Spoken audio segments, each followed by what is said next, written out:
बाबा हनुमानजी को प्रणाम। महान त्यागी बाबा भीमदेव जी को प्रणाम। परमात्मा एक।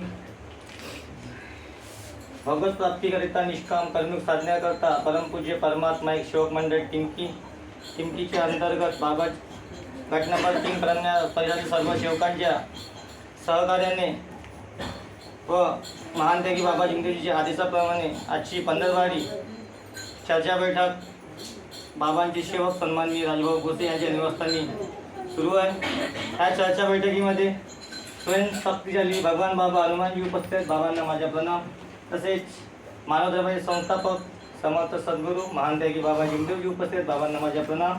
तसेच बाबांना साथ देणाऱ्या व मानव धर्माच्या प्रचार प्रसारात खूप मोठा मोलाचा वाटा आई महाराजांची आई उपस्थित आहेत। आईला माझ्या प्रणाम। तसेच आजच्या बैठकीला अध्यक्षपदाला माझे नमस्कार। तसेच आजच्या बैठकीत उपस्थित माझे व माझे परिवारचे मार्गदर्शक सन्माननीय ठाकरे काकाजी यांना माझे नमस्कार। तसेच कळमना परिसरातील मार्गदर्शक वैद्यभाऊ यांना माझे नमस्कार। तसेच महेंद्र काकाजी यांना माझे नमस्कार। तसेच ज्येष्ठ सेवक राजूभाऊ गोरखेडे यांना माझे नमस्कार। रमेशभाऊ बागडे यांना माझे नमस्कार। उपस्थित सर्व सेवक सेविका बालगोपाळ सर्वांना आदरपूर्वक नमस्कार। बघा आतापर्यंत खूप सुंदर आपापल्या बुद्धीनुसार सर्वांनी खूप छान असे मार्गदर्शन केले, पण वेळेअभावी जर कोणाच्या मार्गदर्शनाची करण्याची इच्छा असेल परंतु वेळेअभावी त्यांचे नाव सुचवू शकलो नाही, त्यांची मी मनापासून माफी मागते। बघा या मार्गामध्ये प्रत्येकच सेवक दुःखी आलेला आहे आणि कोणी कुठल्या ना कुठल्या नाना प्रकारचे दुःख प्रत्येक सेवकावर होते आणि कुठल्या ना कुठल्या दुःखापासूनच माणूस या मार्गात जुळतो, अन्यथा जुळत नाही। बघा गोसेबाईंनी खूप सुंदर असं मार्गदर्शन केलं। त्यांनी सांगितलं की बघा परमेश्वर कसा वेळोवेळी साथ देतो, ज्यांना तेव्हा ते बेहोशीचे इंजेक्शन जेव्हा त्यांना त्यांचे ऑपरेशन सुरू होतात आणि बघा भगवंतांनी त्यांचे हात पकडून त्यांचे ऑपरेशन होईपर्यंत असं संरक्षण केलं आणि तेव्हाच गोसेबाईंनी पण सांगितलं की भगवंत कोण्या रूपात आपल्याला कधी काही सांगता येत नाही, कारण की हॉस्पिटल होती तेव्हासुद्धा त्या भगवंताच्या रूपात एक आई भाऊंना मिळाली आणि तिनं सुद्धा म्हटलं तर सर्व काही ठीक होईल। एवढी महान कृपा महान त्यागी बाबा भीमदेवजींना आम्हा सेवकांना वाटून दिली, परंतु कधी कधी असं दुःख होते, कारण की बाबांनी म्हटलं सेवक 50 वर्षाचा असो का आले 2 दिवसाच्या, कारण की एक अनुभव सांगते मी तुम्हाला। एक मार्गामध्ये बाबाच्या हयातीचे सेवक होते, त्यांचा परिवार होता, एक मुलगा, पत्नी आणि पती। कालांतराने मुलगा मोठा झाला आणि मुलगा जॉब करू लागला आणि त्यांच्या बाजूलाच कार्यकर्ता राहत होता, पण मुलगा कधी कधी दारूचं व्यसन करत होता।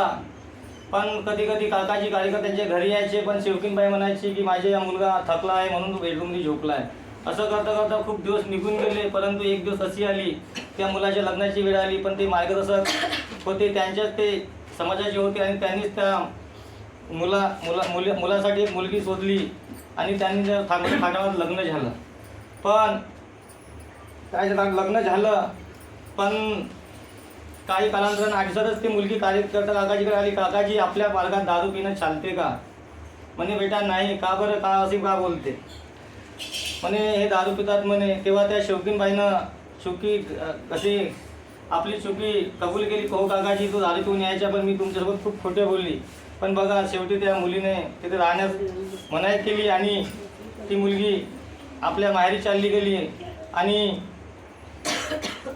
मालिका गेल्यानंतर त्या मुलगासुद्धा डिप्रेशनमध्ये गेला आणि बघा शेवटी काय झालं, ते आपल्यानी सुसाईड केलं आणि तो शेवकाचा मुलगा भगवंतात विलीन झाला।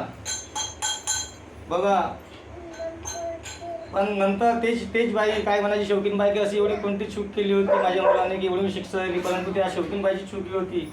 अगर ती आपल्या मुलाची चुकी अगर आधीच खोलली असती तर तो मुलगा आज आपल्यामध्ये असता. म्हणून प्रत्येक सेवक बांधवांना अशी आग्रहाची विनंती आहे की आपल्या मुलांना चर्चा बैठकीला परमात्माचे संस्कार काय आहेत, परमात्माची शिकवण काय आहे हे शिकवण्याची फार गरज आहे. आणि म्हणून जास्तीत जास्त संख्येने मुलांना, लहान लहान मुलांना, मुलींना जास्तीत जास्त होते तेवढं भगवत कार्य करण्यासाठी प्रोत्साहन करावे. एवढंच मी सेवकांना ह्या प्रसंगी सांगू इच्छितो. मी सुद्धा त्या बाबांनी दिलेली शहादत व 3 शब्द 5 नियमाचे चालण्याचा प्रयत्न करीन. तुम्ही सुद्धा करा. वेळ झालेला आहे म्हणून जास्त काही बोलणार नाही. माझ्या बोलण्या चालण्यात वागण्यात या 15 दिवसात माझ्या परिवारातून काही चुका बोललेल्या असतील, भगवान बाबा हनुमानजी क्षमा करतील, महान देवजी बाबा जिमदेवजी क्षमा करतील, आई वरांशी क्षमा करतील. उपस्थित सर्व ज्येष्ठ मार्गदर्शक, सेवक, सेविका, बालगोपाल सर्व क्षमा करतील. सर्वांना आदरपूर्वक नमस्कार. ही बैठक संपली अशी जाहीर करतो. भाऊ प्रार्थना. भाऊ ते दही वगैरे हे करून समोर कोणी समोर चम्मच आहे का? चम्मच